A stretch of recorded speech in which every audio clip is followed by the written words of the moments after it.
Halo semuanya, pada kesempatan kali ini kami akan membahas tentang peradaban yang tumbuh pada masa Bani Umayyah I.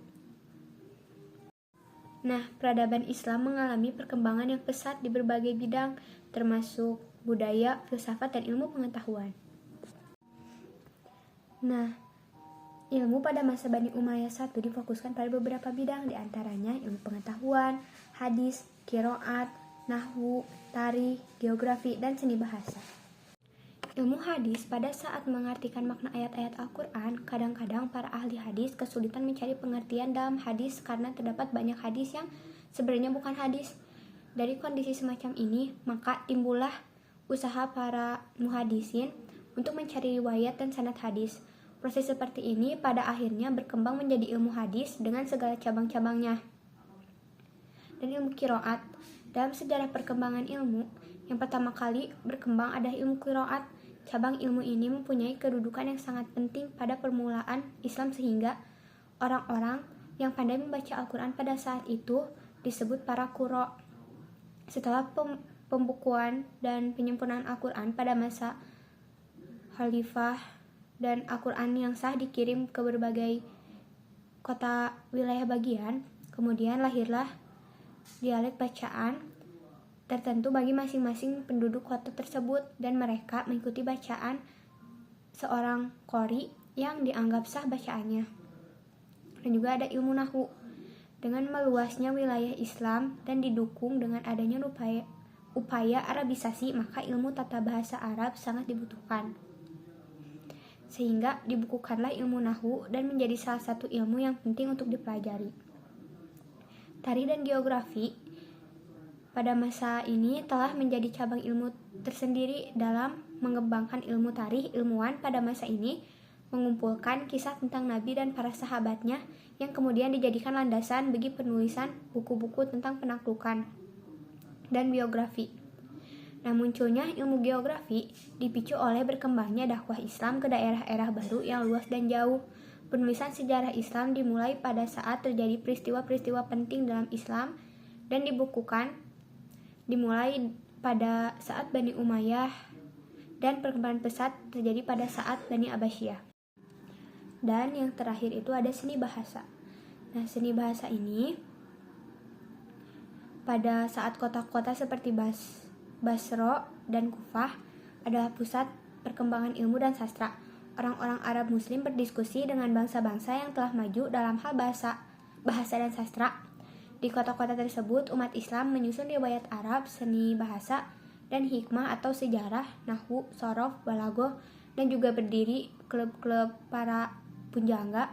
Pada masa ini juga muncul terjemah-terjemahan awal naskah filsafat Yunani dan bahasa Suryani ke bahasa Arab. Selanjutnya, pada masa Bani Umayyah ini pun dibentuk dan disempurnakan kembali beberapa departemen-departemen pemerintahan. Pada masa ini pula, terbentuklah 4 dewan pemerintahan. Yang pertama ada Qodil Qudo, yaitu kehakiman yang dipimpin oleh Qodil Qudo. Yang kedua itu ada Qudo al-Aqoli, yaitu kehakiman provinsi yang mengetuai pengadilan tinggi. Yang ketiga itu ada Qudo al-Amsor, yaitu kehakiman kota yang mengetuai pengadilan negeri. Yang terakhir ada Al-Sultanah Al-Qadoiyah, yaitu jabatan kejaksaan. Biasanya di ibu kota itu dipimpin oleh Al-Mudail Umumi atau jaksa agung, sedangkan di setiap kota itu oleh Naib Umumi atau jaksa. Lalu selanjutnya itu ada An-Nidam Al-Qodi. Nah, kehakiman sendiri mempunyai 2 ciri khas, yaitu satu, para qodi memutuskan suatu perkara dengan ijtihadnya. Lalu yang kedua, kehakiman belum terpengaruh dengan politik. Oleh karena itu, para qodi bebas merdeka dengan hukumannya tanpa terpengaruh oleh para petinggi yang berkuasa. Nah, dibentuk pula 3 macam badan pengadilan. Yang pertama ada Al-Qodou dengan hakimnya yang bergelar Qodi dengan tugasnya untuk mengurus perkara-perkara yang berhubungan dengan agama. Lalu yang kedua ada Al-Hisbah dengan hakimnya yang bergelar Al-Muhtasib yang bertugas untuk menyelesaikan perkara-perkara yang berhubungan dengan tindak pidana dan memerlukan pengurusan segara. Lalu yang terakhir ada An-Nadhar fil Madzalim dengan hakimnya yang bergelar Sohibul atau Qodil Madzalim yang bertugas untuk menyelesaikan perkara banding dari 2 pengadilan pertama. Untuk badan pengadilan yang terakhir tadi dibantu oleh 5 pejabat, di mana apabila 5 pejabat ini tidak ada, maka pengadilan tersebut dianggap tidak sah. Nah, di antaranya itu ada yang pertama, pengawal yang kuat, yang kedua, para hakim dan kodi, yang ketiga, para sarjana hukum, yang keempat, para penulis yang bertugas mencatat segala jalannya persidangan, lalu yang terakhir ada al-hijabah, yaitu pengawal keselamatan khalifah. Selanjutnya ada Anidam Al-Mali. Anidam Al-Mali ini tuh adalah organisasi keuangan atau ekonomi, di mana pemasukannya itu terdapat pada al-doroib, yaitu kewajiban yang harus dibayar oleh para warga negara. Bahkan untuk para penduduk yang wilayahnya baru dikuasai atau para penduduk yang belum masuk Islam, ditetapkan beberapa pajak-pajak khusus. Selanjutnya juga ada Masorif Baitul Mal. Masorif Baitul Mal itu pengeluaran pada masa Daulah Umayyah ini. Biasanya, pengeluarannya itu digunakan untuk menggaji para pegawai, pembangunan pertanian, biaya para tawanan perang, biaya perlengkapan perang, dan yang terakhir itu untuk pada hadiah-hadiah untuk pujangga dan ulama. Bahkan pada masa Bani Umayyah ini pun disediakan dana khusus untuk dinas rahasia. Lalu selanjutnya ada Anidam Al-Harbi, yaitu organisasi pertahanan pada masa Bani Umayyah.